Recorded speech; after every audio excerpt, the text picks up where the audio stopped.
Good morning, YouTube. My name is Amisbro. This is episode 34 of the Anime Review series, and today we're looking at Neon Genesis Evangelion, which is brought to us by GINAX.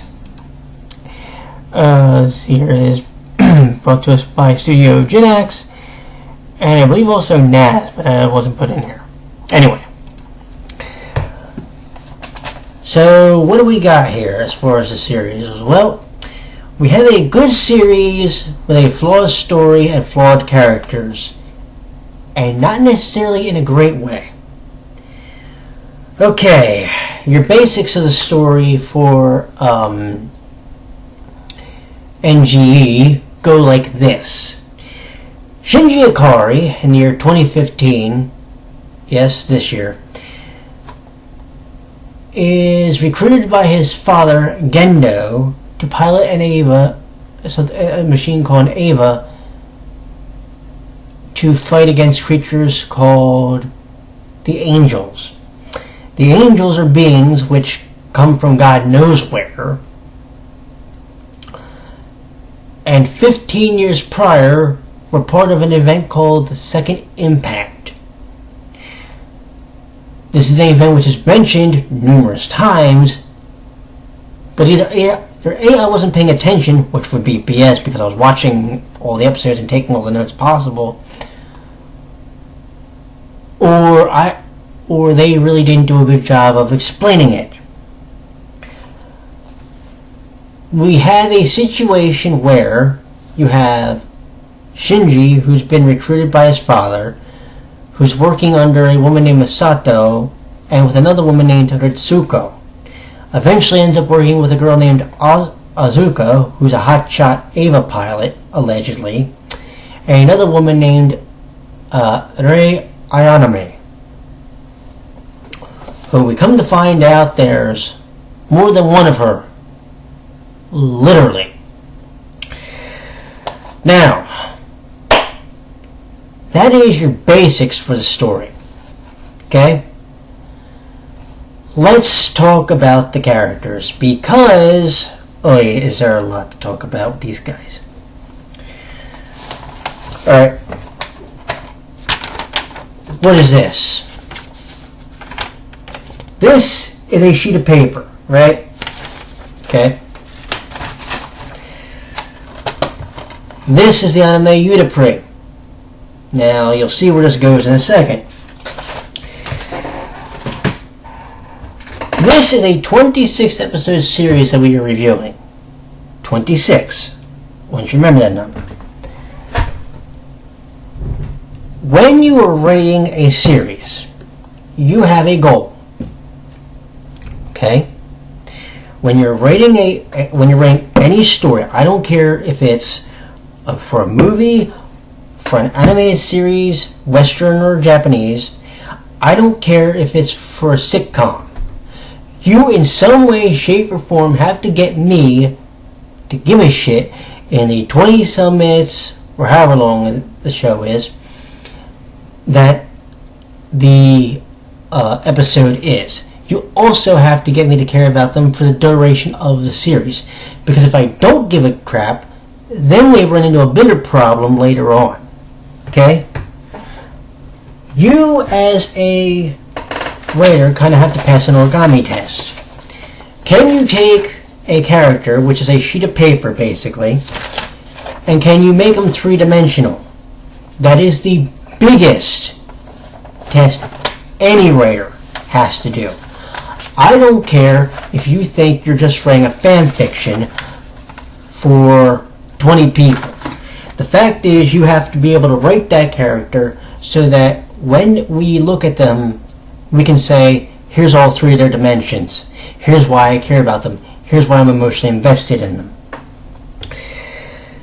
During the course of Neon Genesis Evangelion, we ran into a problem. See, Shinji clearly stated numerous times he didn't want to pilot the Ava. And on at least 2 or 3 different occasions, he left the nerve base, the group that's fighting the Angels with the robots. Okay? So he literally was indecisive a lot of the times. He eventually did get to it, but it was like towards the very end of the series. You have a character like Ray, who was very quiet and monotone and really didn't show any form of emotion. This was kind of supposed to happen, though, I have a feeling. But she had no evolution through her character. Masato, the Major, she did eventually have it towards the end, especially in the second half of the series. The thing of it is was it really enough for me to really care about her? You have a character like Ritsuko, who's the doctor in charge of the Eva project. I don't really know how I felt about her, and that's a problem. Do you know the one character that I really liked, and he showed up for one goddamn episode? Kaworu Nagisa. You know, the guy who most every Eva fan, for whatever reason, ships with Shinji. Yeah, him. I was told when his episode was coming, and I was looking forward to it. Now, I tried not to let that deter me from enjoying the rest of this series. But there were a lot of problems that were going on in the way it was wrote. I'll give you an example. Early in the series, there's a part where Shinji specifically states where he wants to live. Okay? As part of NERD. Masato, and he states this in one scene. The next scene, Masato's getting on the phone saying that he's living with her. That's not what he said! And yet, it's like, you're sitting there just like, trying to grasp this because you know what he said and what ended up happening. There's a number of different scenes where something like this happened, and it was frustrating for me to watch. Because I'm sitting here and I'm going, really? We're doing this. Alright.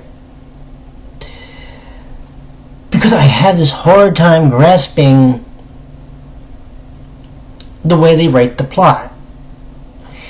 It also doesn't help that, okay, there's 26 episodes. They did a recap episode in episode 14 to get ready to start the second half, which is where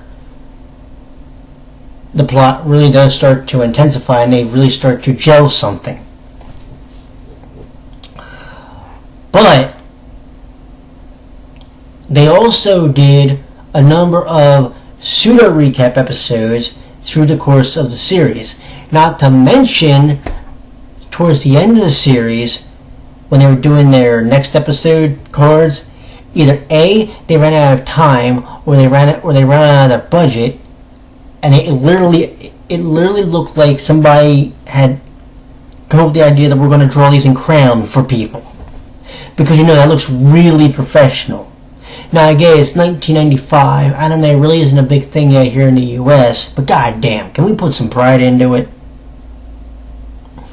Not to mention, a couple times during, I want to say it's either the next last episode or the last episode, they did a lot of those hand drawings when they were like in crayon. And I wonder, if that was by design, fine, this complaint's moot. But if you run out of budget, fine. But if you're just lazy,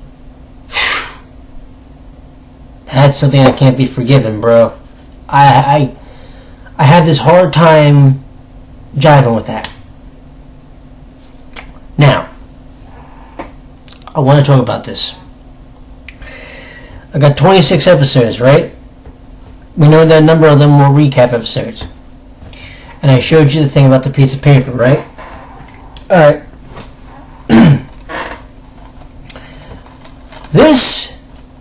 is Yuta no Prince-sama. This is the first season. Right? Okay. Each season of Yutapuri is 13 episodes long. This one's going to be 13. When they wrote the series, or when they write the episodes for the series, they say, okay, here's our focus for this episode. Here's our focus for this episode. We have to make you care by the time the 20 plus minutes of the episode is up about this character. That's what we have to do.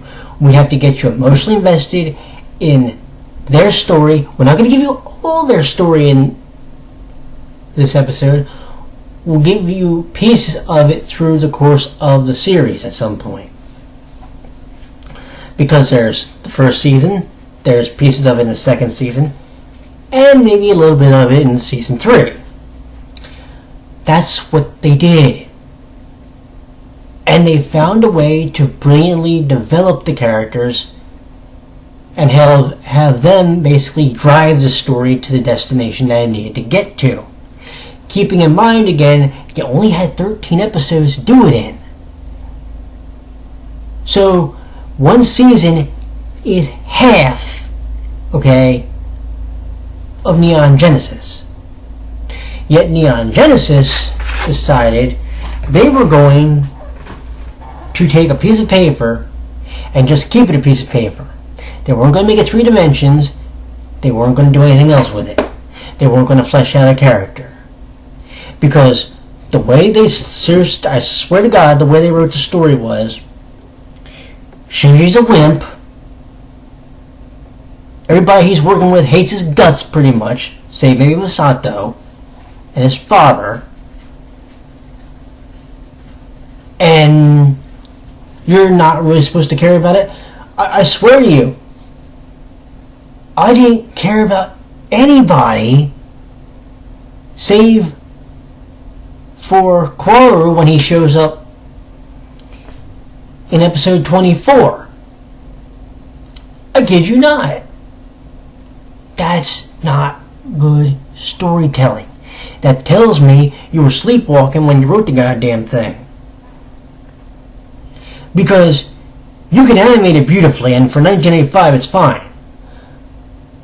But if you write the story in a half-assed manner to the point where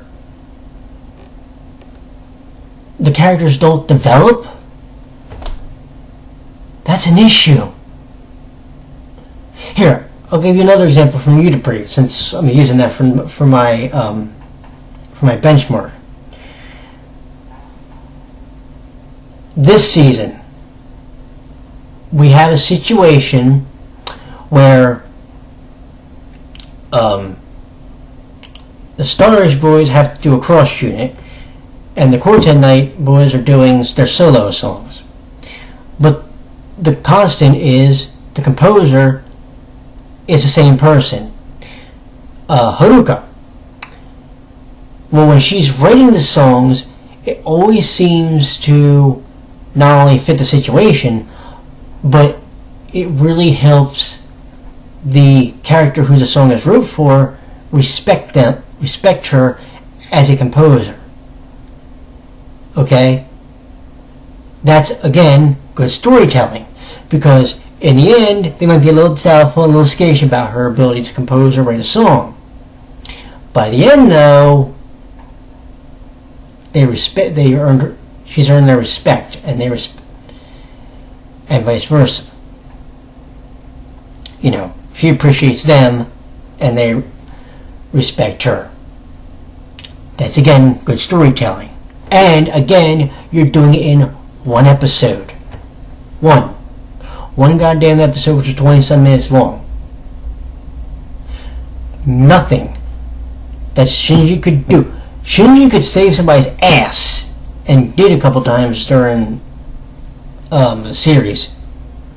And I swear, it felt like he could never do anything right. And his confidence is already shot because he really doesn't want to be an Eva pilot.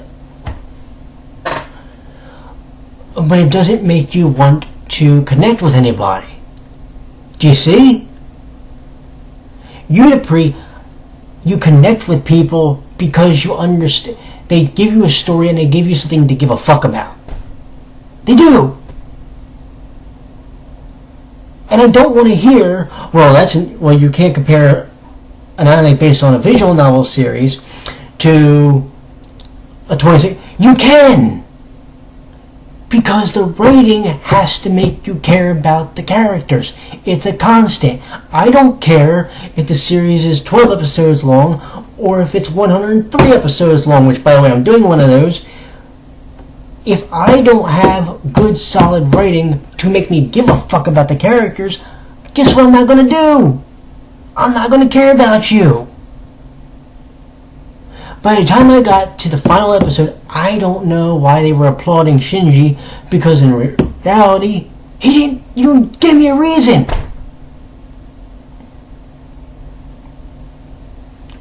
It was the most goddamnedest thing I'd ever seen as far as writing in watching anime. And I love anime.